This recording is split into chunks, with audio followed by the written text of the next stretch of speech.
Welcome to the 21 Years of Comedy Zone celebration, featuring some of the biggest names from the show's illustrious history, including Danielle Connell, Emma Holland, Ivan Aristeguieta, Nina Oyama, Lawrence Leung, Blake Freeman, Danielle Walker, and Sammy J, plus a few world-famous alumni stop on by.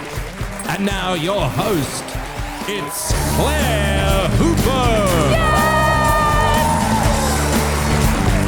Yes!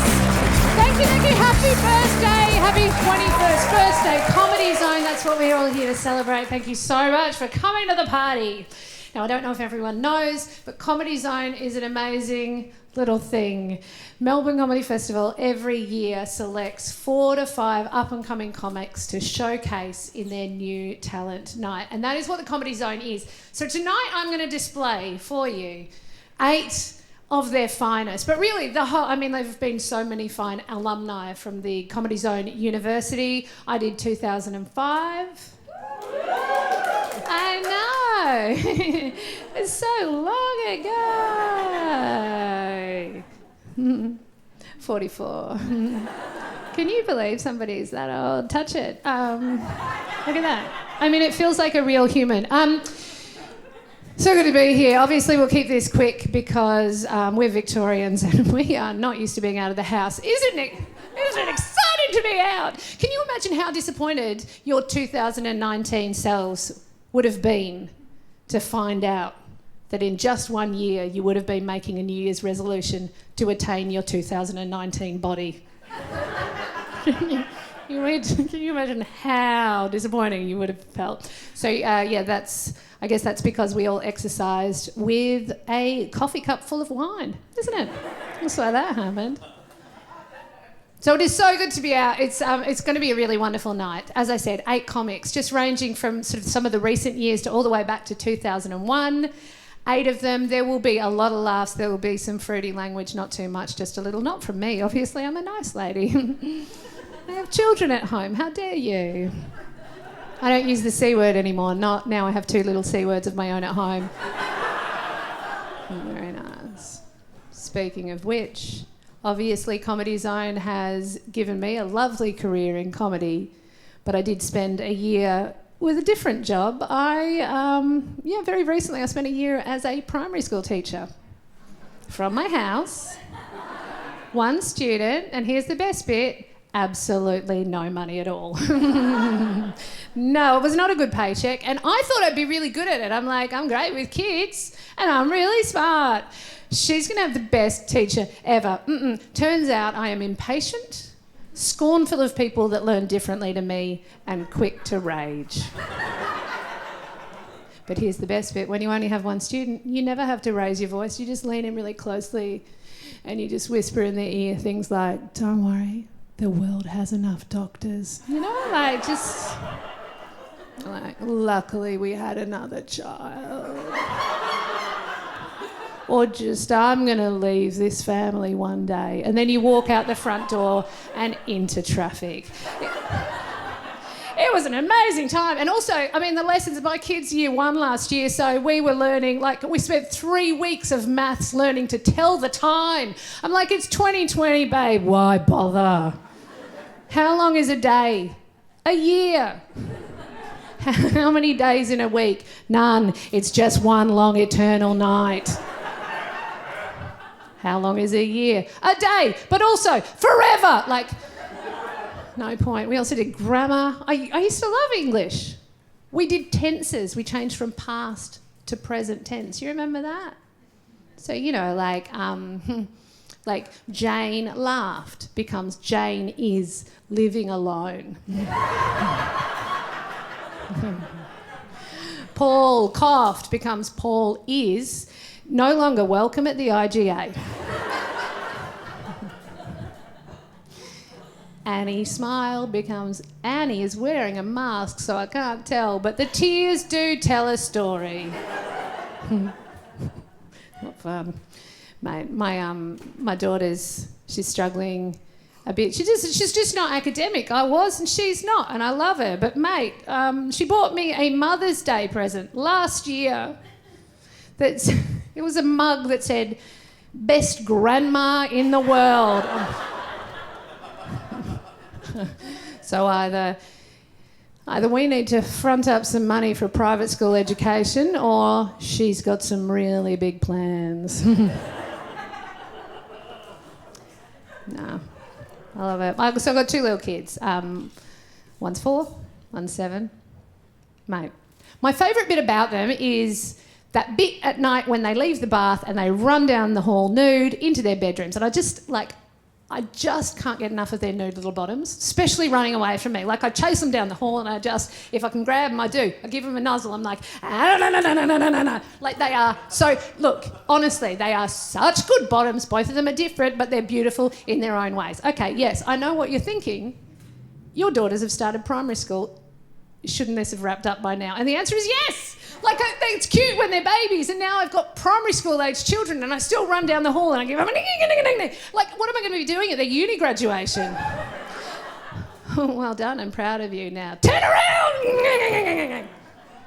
You know, the moment that you realise you will always want to nuzzle your children's nude bottom is about the same moment you realise your mum still wants to nuzzle your nude bottom. Get out of it, Jackie. It doesn't belong to you anymore. I'm a bit rude to my kids. I won't talk about my kids anymore tonight, I promise. But I do want to say, I know there's people in the audience that don't have kids, and I apologise to you, because here's the thing, you don't know what it feels like.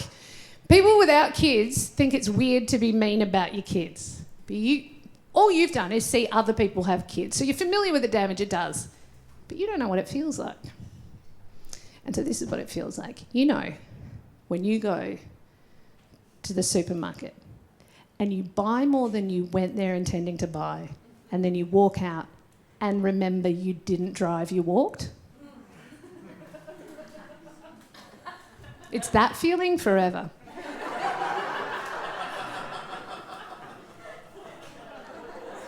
Like, you're not going to leave them in the bushes.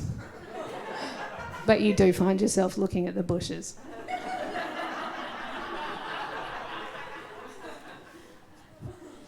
Anyway, first comedian I'm going to bring up here has a 1-year-old. It's going very well for him. Apparently he sleeps through the night. I hate you. So I may as well tell you everybody's year as well, and that's fun because that'll keep me paying attention. This is going to be an amazing comedy show, people. I'm going to bring your first act up now. I certainly hope you are ready. He is an absolutely gold comedian, one of Melbourne's total favourites. People, from 2011, can you please welcome to the stage Dan Connell! Thank you. Thanks, Hoops. Thank you, everybody. Thanks very much. Lovely round of applause. Thank you. Appreciate it. Great to be here. I'll tell you a few things and I'll get out of here. I got asked to participate in a street race recently. It's pretty cool. Never been in a street race before, but I'll tell you about it. I was stopped at the lights in my car, right, waiting for the green to come on, as you are when you're at the lights, and this mid-90s red Commodore pulled up beside me, right, and the passenger, or scrub for any TLC fans in the room, right, he just sort of there's a few in. That's nice. Great song. He leans out the window and goes, "Hey, mate, when the lights go green, we'll race you." And I was like, "Fuck, all right, cockhead," right? I sort of gripped onto the wheel. I was like, "This is actually pretty intense. I've never been in a street race before." My hands were getting all sweaty. My brow was getting sweaty. I was like, "This is actually happening." I looked at them and they were like 2 20-year-old guys just like really into it, just like, "Fuck, this is going to be sick," right? And the lights went green and guys, they fucking took off, just bang, like a bullet, bit of smoke, gone. And I turned left. I was doing that the whole time. They obviously didn't see my blinker when they pulled up, but had to go to the shops, right? But what annoyed me about them was the confidence of these young hoons, these guys driving cars like dickheads. I'm just annoyed by their confidence. They're too confident, right? Too confident for me. I saw this as well. This is in Melbourne, wet day. I'm walking towards a roundabout. I see Commodore again. No surprises there, right? 4 young guys in the car coming towards the roundabout, wet day. They go through the roundabout and fishtail out of the roundabout. Very easy to do. You may have fishtailed in a car before. It's where the back of your car just goes like a fishtail. It's in the name, goes like that, right? Then they kept going. They went past me and I saw the driver take one hand off the wheel and go, woo, like that. Claim it like he'd done something really cool, fishtailing. Fishtailing's not a hard thing to do. It's not impressive, mate. Calm down. Like my mum is the most conservative driver I know. She fishtailed last time I was driving with her. She hadn't had the tyres on the back of the Mazda fixed up for a while. We went through a roundabout in my hometown, wet day. She fishtailed. She didn't start going, woo, right? She just gripped the wheel a bit tighter, looked at me and went, I nearly fucking crashed then. I was like, yeah, mate. Saw that, Mum. I was the one yelling, we're going to die. That was me sitting next to you.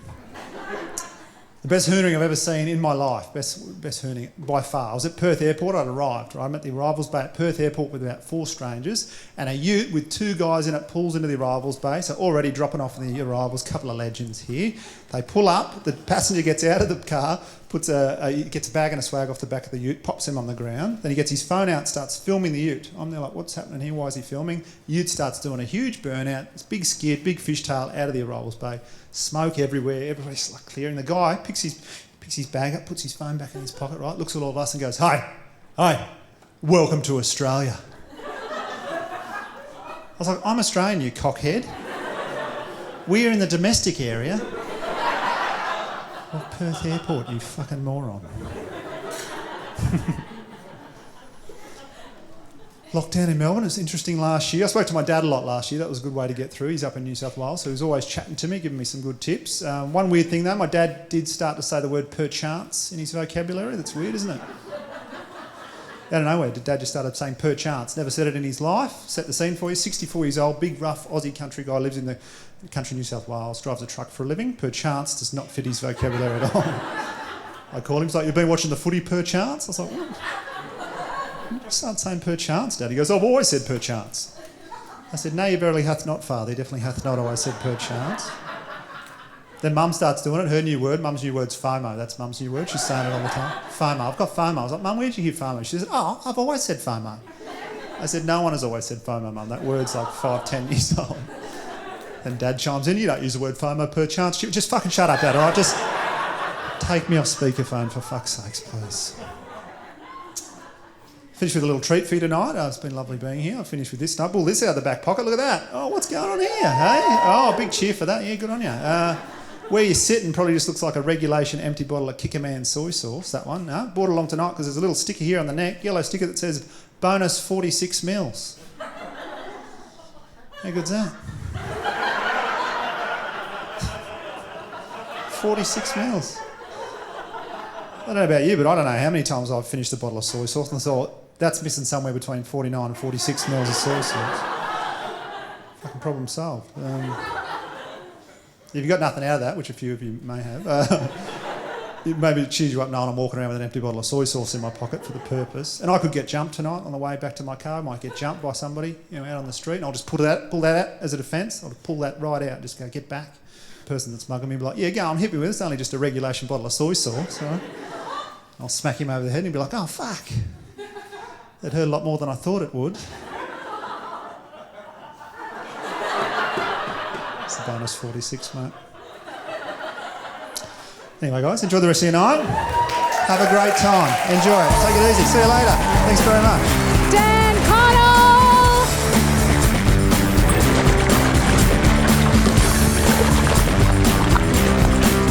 Happy 21st birthday, Comedy Zone. Thanks for providing support and encouragement to stand-up comics just starting out. Hey there, Comedy Zone. It's me, Cassie Workman, wishing you a happy 21st birthday. And before you panic that I've started celebrating too early, let me assure you that I am drunk from an unrelated matter. And now, from 2019 Comedy Zone, Emma Holland! I don't know if you can tell from my self-cut bangs, but I studied visual arts at university. I graduated a couple years ago, and I actually quite miss it. I quite miss university. Not so much the classes as I miss the toga parties. It's not because I like drinking or anything. I'm just a very big advocate of celebrating ancient Roman apparel culture. I don't know if you guys know this, but the way that girls dress at toga parties now, it's actually very similar to how they used to dress in ancient Rome, particularly the flower crowns that girls wear. Because back in ancient Rome, single women used to actually wear flower crowns to signify to potential partners that they listened to Triple J. Just a bit of history for you. But no one in my life thinks that my visual arts degree has come in handy. I beg to differ. It has opened up a lot of doors for me financially. Most recently, I had quite a good year last year. I spent a lot of time online.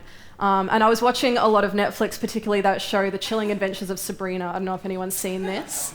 But they've basically taken what was a very nice sitcom from the early 2000s and they've made it all dark and satanic and given it this gritty reboot. And it's doing super well. It's really successful and bringing in a lot of money. And because I had a lot of time last year and I know how to use Photoshop, I've made some posters to pitch to Netflix of some shows I think could use with some gritty reboots. So this first one I've got, this is Everybody Loved Raymond.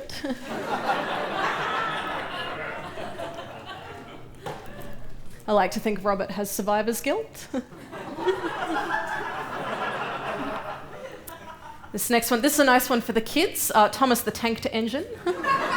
Never too early to understand addiction. It's a nice story of a steamed train. We've got, this one's mostly just for me. This is Postmodernist Pat.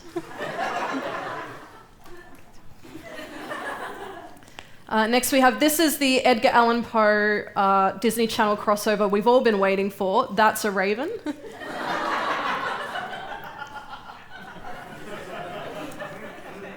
And lastly, I've come up with another Law & Order reboot. This is Law & Order SVU BWWYW.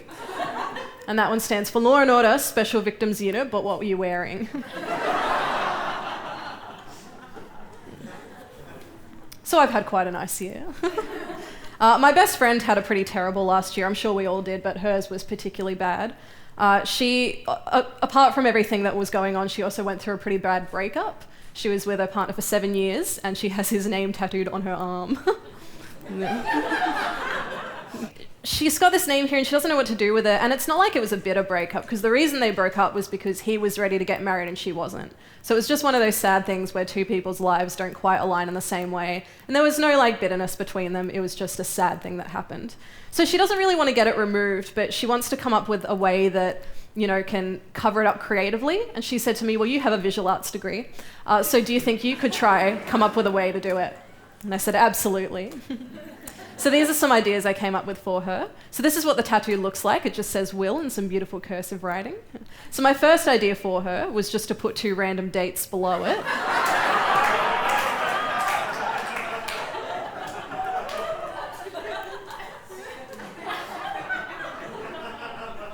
Because no one's asking follow-up on that, right? No one wants to open that can of worms.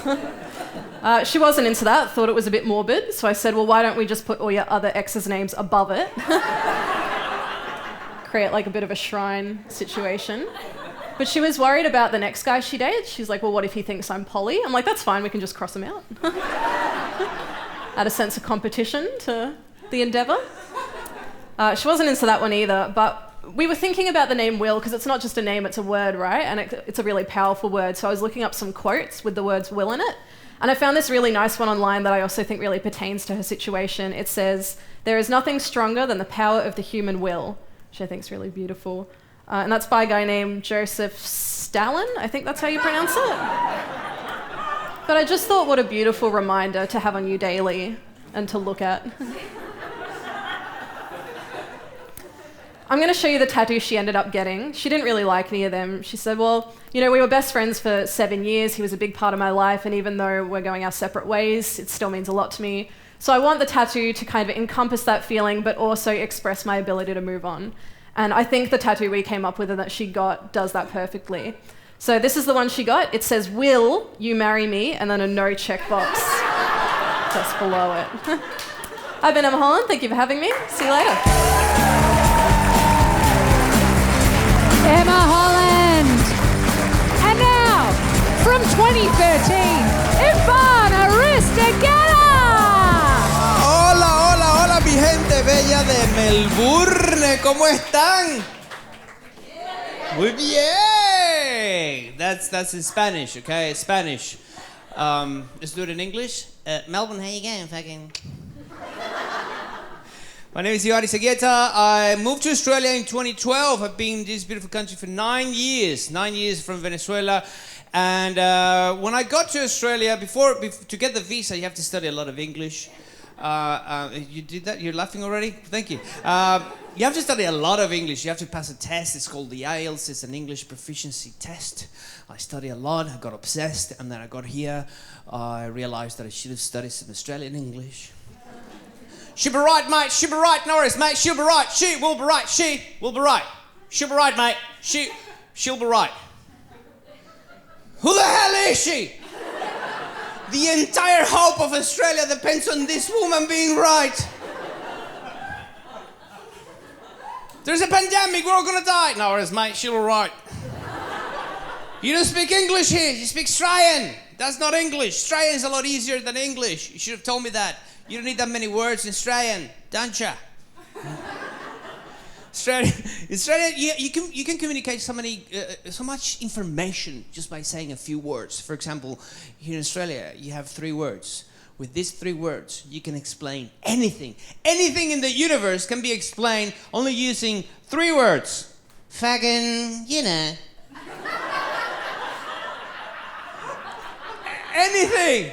Mate, this chicken is amazing. How do you cook this chicken? I just want to share your recipe with my friends and the method you use on the barbecue. Charcoal, by the way, very difficult to cook a delicious chicken like you did on that barbecue. The spices, amazing. Please tell me step by step all the methodology and all the ingredients because I want to share your recipe with my friends and family. Mate, too fucking easy. Went to the butcher, got the chicken, got the barbie going, then just fucking, you know.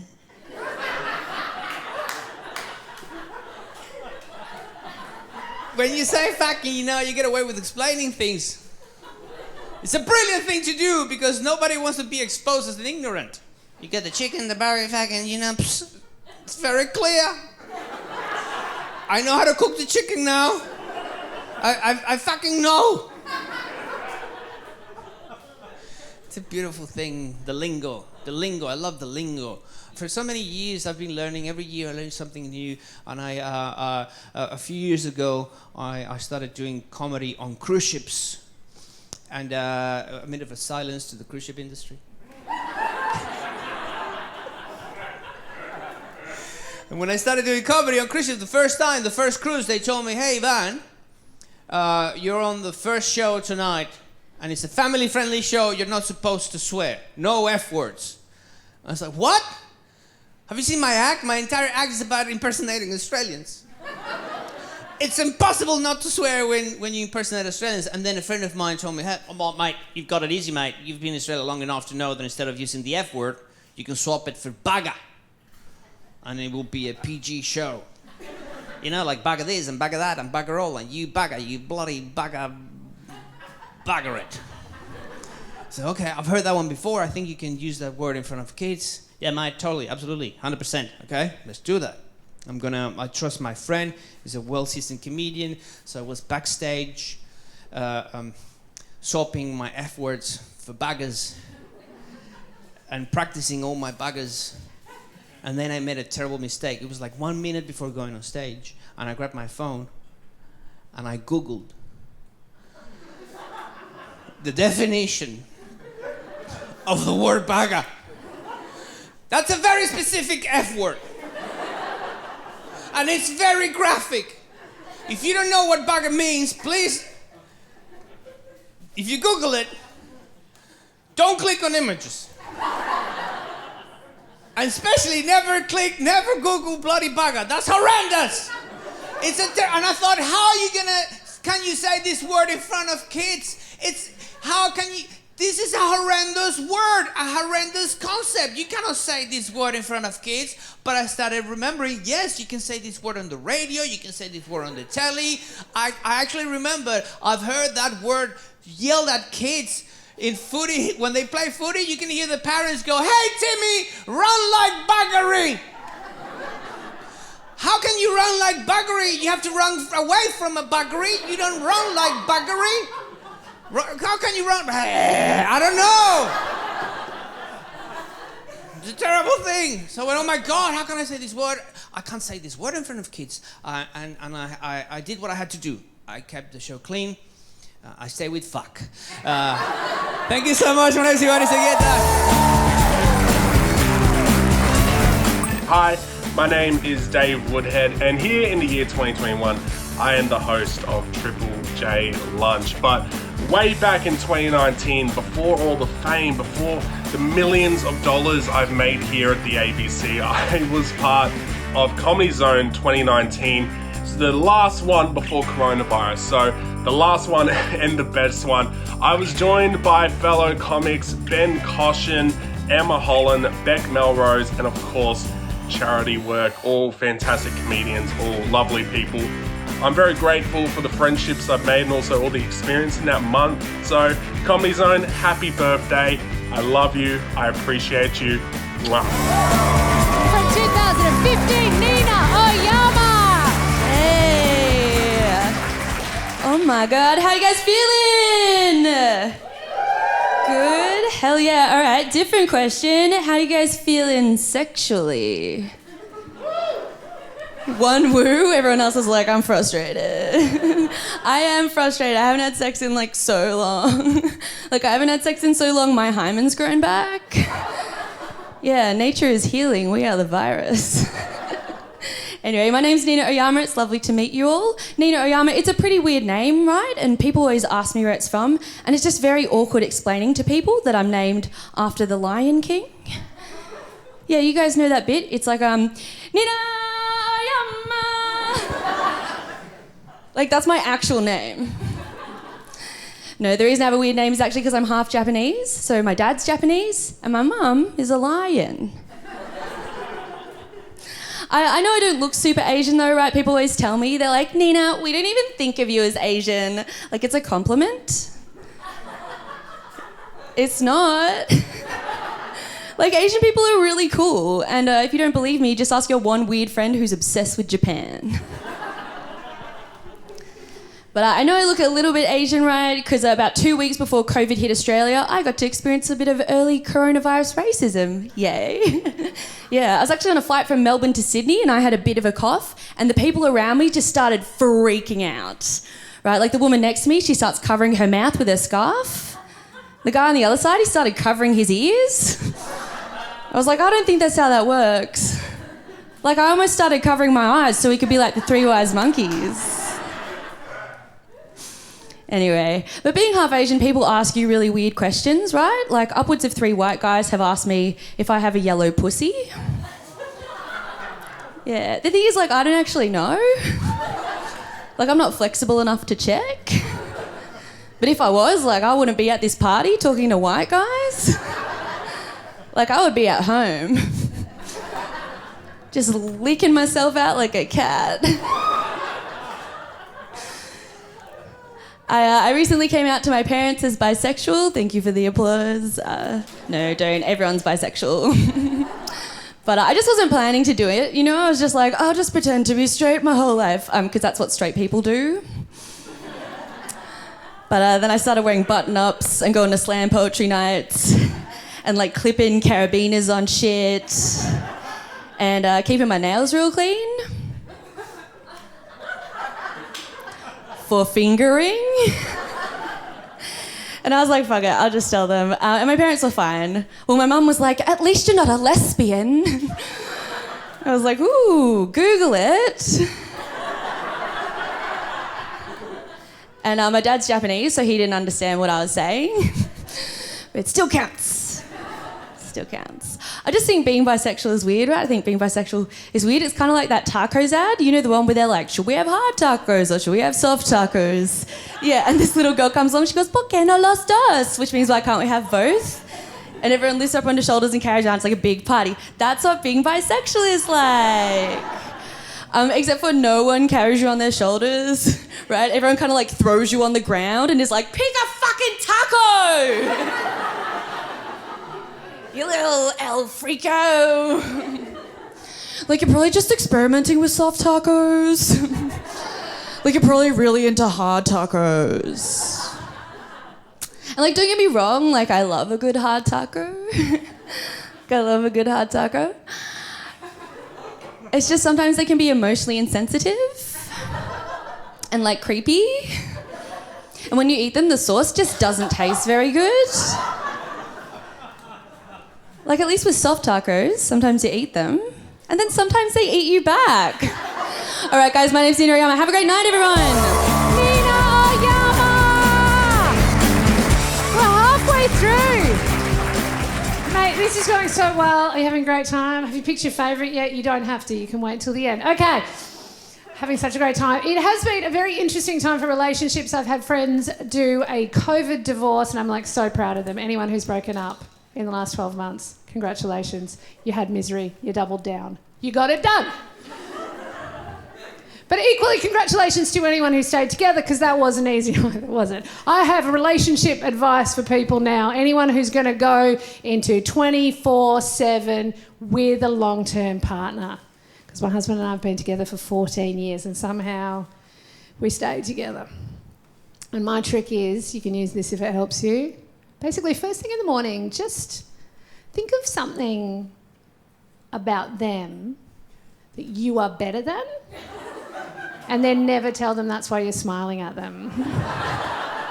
So yeah, it's really beautiful. And the great thing is it doesn't even have to be a good thing. Like, it can be just the smallest, most petty way you are better than them. Like for me, when I'm making the bed in the morning, every morning I'm putting the fitted sheet back onto his corner of the bed. What is that? Like, how's that happening? Every single night and every morning I just think to myself, learn to sleep properly. You know, like, isn't that a nice thing to give me a warm golden glow? Just learn to sleep properly. What are you doing? Just do it like I do it. Lie down in this position, wake up 7 hours later in this position. What's so hard? You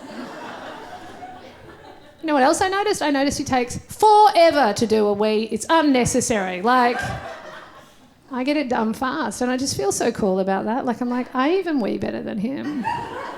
You know, he heard me doing a wee the other day and he shouted through the door, "What's happening in there?" And I was like, "Just a wee, babe." Because I don't have time for a wee that takes as long as him. I'm a busy single mother with a husband and I got to get stuff done. Like, I don't even aim to make one long continuous noise, just one single dollop, and I'm done, right? I'm busy. Learn to wee properly. You know, just like a helicopter putting out a bushfire, right? No regard for the wildlife beneath. That's how to do it. Learn to wee properly. Anyway, that's more relationship advice after the show. We're going to keep things rolling. As I said, we're halfway through the show, which means 4 more amazing acts to go. I want you to send lots of love towards this next act. From 2001 at Comedy Zone, one of the most extraordinary performers I know. I love him so much. Please welcome to the stage, Lawrence Leung. Hello. Hi. Hey. I'm going to start off with an audience survey. So if you love comedy, make some noise. Make some noise if you love coming out on a Saturday. Make some noise if you love Asians. I tricked you. That was my surprise Saturday night Are You Racist test, which you have passed. I love the idea, though, that there may be racists in the audience just clapping, going, "Oh, damn it. You sneaky Asian, exploiting my desire to follow a mob." It's so great to be here as part of this 21st birthday for Comedy Zone because, I love Comedy Zone, but Comedy Zone is like a 21-year-old young adult now. And as you've heard, when I was in Comedy Zone, it was just a little toddler, which of course is begging the question amongst a lot of you is, how old is Lawrence anyway? The correct answer is ambiguous looking. Because I am Asian, we are like vampires. It's true, Asian people are always older than they look. The SBS newsreader Leland Chin, 104! And you know those little kids, the reason why Asian kids are so smart in primary school, 26-year-olds. 2 + 2 = 4. Got to pick up my wife from grade 3. So when I was in Comedy Zone, and I truly remember this, it was about the time that I was coming out to my parents as a comedian. Because for them, they did not understand what stand-up comedy was, because they're from Hong Kong, there was no such thing as that back when they were growing up. So I had to explain to my father that I get up in front of audiences and try to make them laugh and make them happy. And my father said to me, "Oh no, my son is a clown. Great shame for family. Oh, great shame for family." Swing.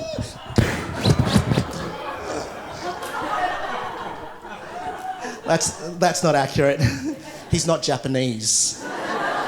But what he is stern. He raised me to be a good Chinese Catholic, which means before one goes up to the kingdom of heaven, one must first pass through the faculty of medicine. And I did not want to be a doctor, so I failed that. And I also failed at the whole religion thing. The only thing I remember from Sunday school was that Jesus promised to return for the second coming, but he's a carpenter, a tradie, so who the fuck knows when he's going to show up. And also, I failed that, and for me, the whole idea was I did not want to be an Asian stereotype. I've been spending my whole life fighting Asian stereotypes, which is why I can't do maths, I don't play ping pong, and my penis is adequate. One of those is a lie. So doing comedy was my way out of expectation, to get out of all these things. So after Comedy Zone, I worked really hard. I toured everywhere. I wrote shows, ended up writing for TV. I even wrote some of my own TV shows on ABC, but my parents still didn't get it. But then I got cast in a TV show called Offspring. And for 4 seasons, I played a character called Elvis Kwan, who was a doctor. And my father was finally, oh, son, I'm so proud of you. Oh, son, oh, come here, Elvis. It's Lawrence. Shh, don't ruin this. But the whole irony of the whole thing is now I'm completely typecast as a doctor. In all of my TV shows, Offspring, Newton's Law, I've been a doctor in so many TV shows that once I was in a real hospital in an elevator and the nurse asked, are you a doctor?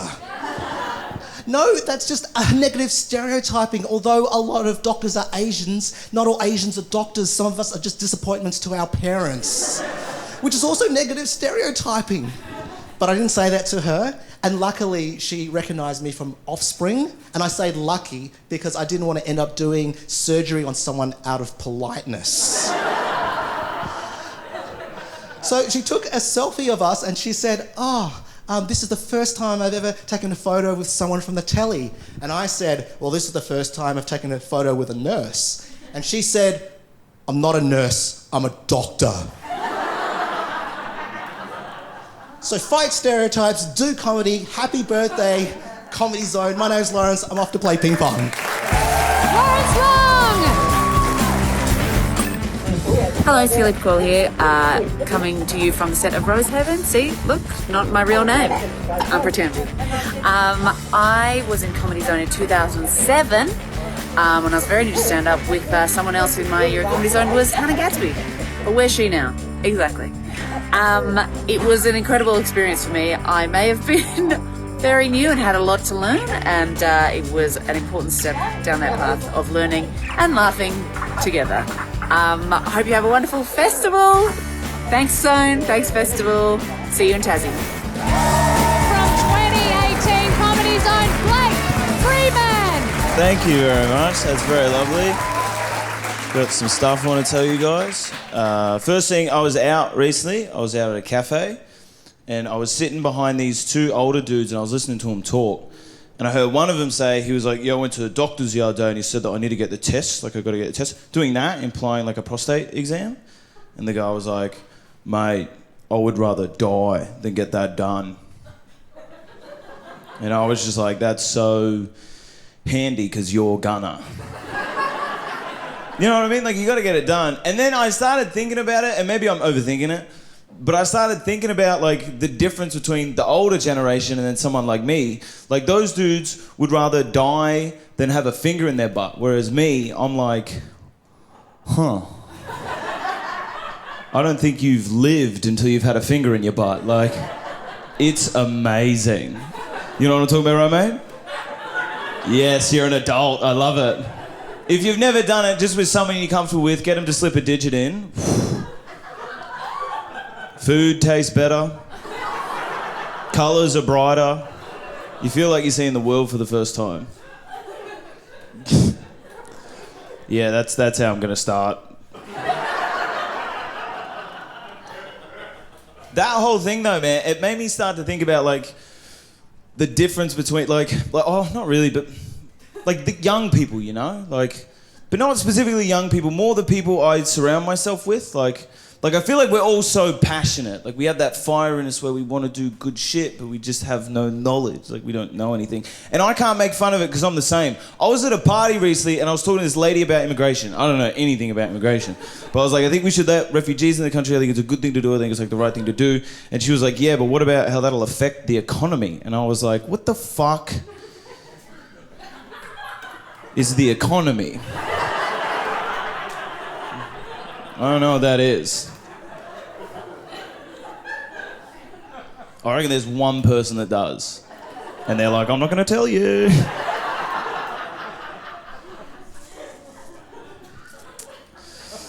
I don't know. I'm like an anxious dude too, like I'm a panicky dude. Which is no good, because whenever I'm stressing, like I do weird shit. Like I was on a train not too long ago, and I was sitting down and I was sitting on the window seat and there was a lady sitting next to me, and as the train was pulling up to a station, I don't know why, I just like fidgeted in my seat, I just like adjusted in my seat, and the lady next to me, she did that knee thing because she thought I was getting off the train. So I just got off the train. I just sat at some random ass train station for so long, like dodge that bullet, like. Nah, that would have been weird.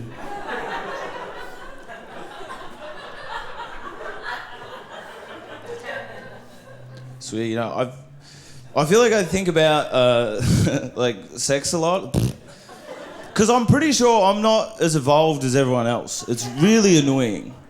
I reckon I'm 20,000 years behind. I'm watching everyone use tools. I'm like, fuck, that looks sick. I just think about, that's why it's weird to me when I hear adults say sex is weird. I don't know why. I just find that so crazy. Like, I feel like adults who say sex is weird are the same people who get like Neapolitan ice cream and they're like, this is crazy. It's like, it's not. My nan gets it. And my nan loves to fuck. No. Sorry about that. I tricked yous. And I don't regret it. So I went to a sex shop for the first time recently, which was really cool. And I told a bunch of people that I went to a sex shop, and they all said the same shit. They're like, oh, I've been to a sex shop, I was so uncomfortable. I don't know what it says about me, but I was like so comfortable. Like, I guess I'm a perv. Like, I felt the same way in there as I do when I'm in like the fruit and veg section at like a supermarket. Like, I was like, I don't know what the fuck any of this is, but I love it. Like. And I remember I was milling about, and I picked up a bunch of gear, and I went up to the counter, and I went and I paid on card. And as soon as I paid on card, I remembered that my mum has access to my bank account, and whenever I make a large purchase, she'll call me and be like, what are you doing with your money? So I paid on card, and I was like, fuck. And then in a panic, I don't know why, I just checked the banking app. Like, I was like, oh, I'll do that. And I checked it, and it didn't say Melbourne Sexyland. It said Melbourne Bookstore. I was like, fuck yeah, what a save. And then I remembered that my mum knows me, and that is sus as fuck. And for 2 days later, my mum called me and she was like, Blake, did you spend $180 at Melbourne Bookstore? I was like, fuck it. Nah, dude, when you go to like a sex shop and you pay on card, they'll like change it in the app, I guess for like anonymity for people. And for real, my mum said, oh, thank God, I thought you were depressed. No, I'm just a perv. All right, enjoy your night, guys. That was Blake Freeman. Hello. Happy 21st birthday to Comedy Zone. My name is Aaron Chen, and I did Comedy Zone in 2014, and what a year it was. Everyone in the cast has gone on to do some crazy things. We had a blast doing it. The year that I did it, the cast was myself, Borat, Bruno, Grimsby, and the train guy from Hugo, the guy who works at the train station in the movie Hugo.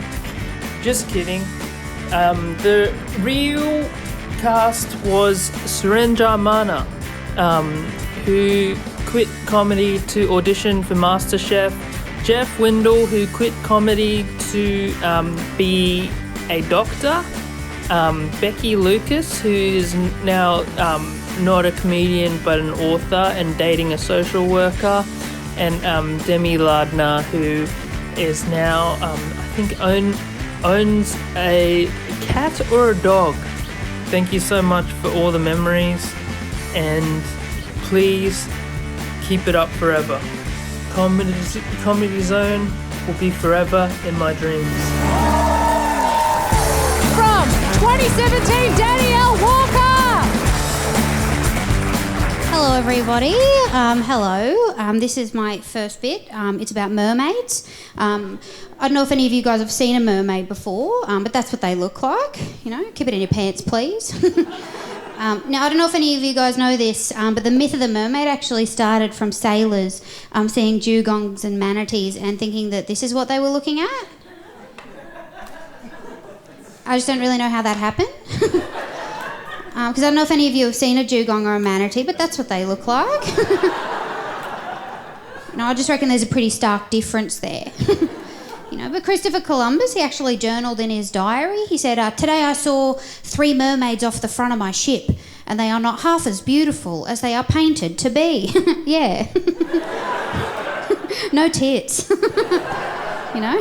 But even with tits. Not hot. I've been thinking a lot about that German cannibal from 2004 recently. Any of you guys been thinking about him? No? Well, I've been thinking a lot about that German cannibal from 2004. If you guys don't remember, there was a German cannibal in 2004, right? And what he wanted to do, right, was he wanted to sort of kill and eat a man. And so he went on the internet and he found a man who wanted to be killed and eaten, and then he killed and ate him, right? And I just think that's a perfect story. It really comes full circle. All the loose ends get tied up.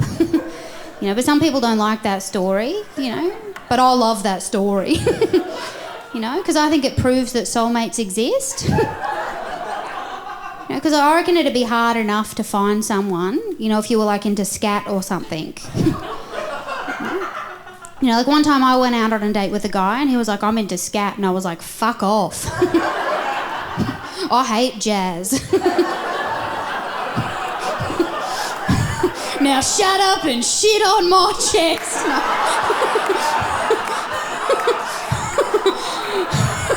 Comedy's all about rhythm. Oh. You okay?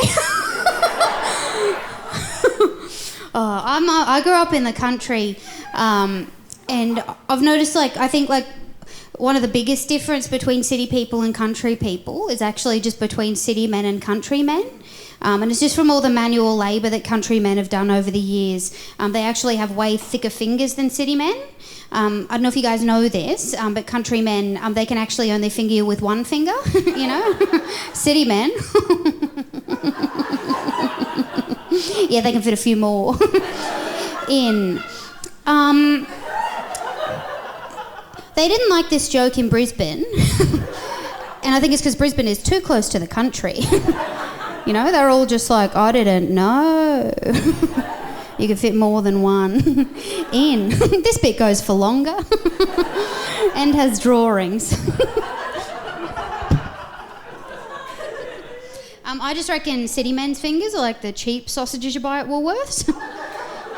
Country men, they got them gourmet. Give me that pork and fennel, boy. I do just worry, though, that it's related. City men do have the thin sausage fingers and country men do have the beautiful, thick, gourmet sausage fingers.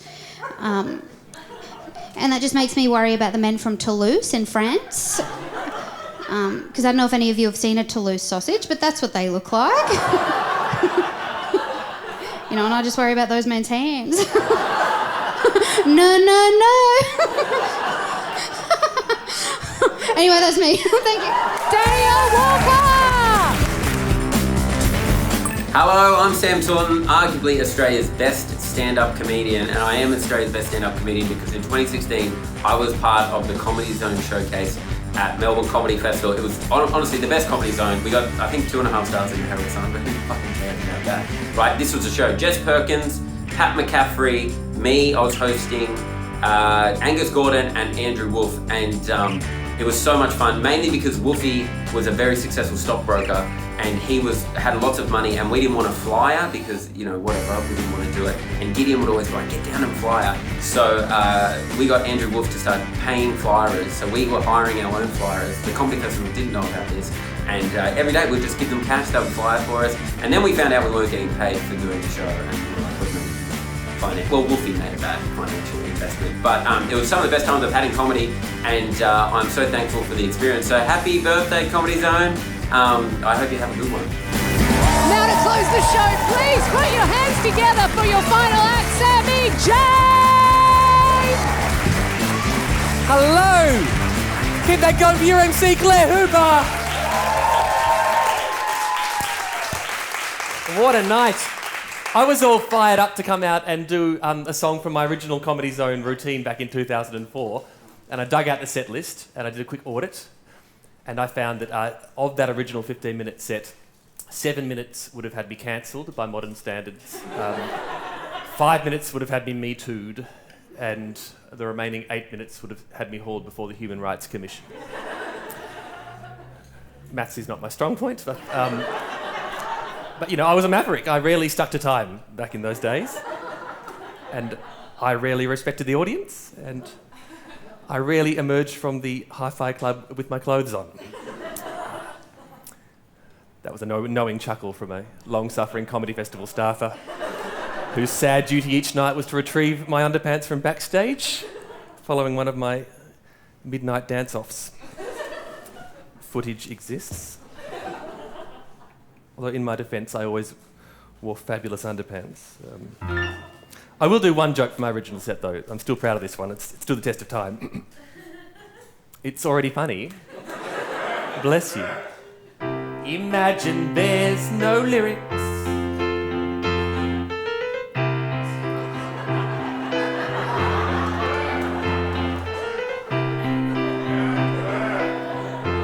That's the bit that went for 8 minutes. Like, I really milked it unnecessarily, but it was quality content, and it's great to be here tonight. From old times to new times now, here's a more recent song. This one goes out to anyone who's ever had to let someone down recently. Subtitle, an actual transcript of a conversation with my Uber driver.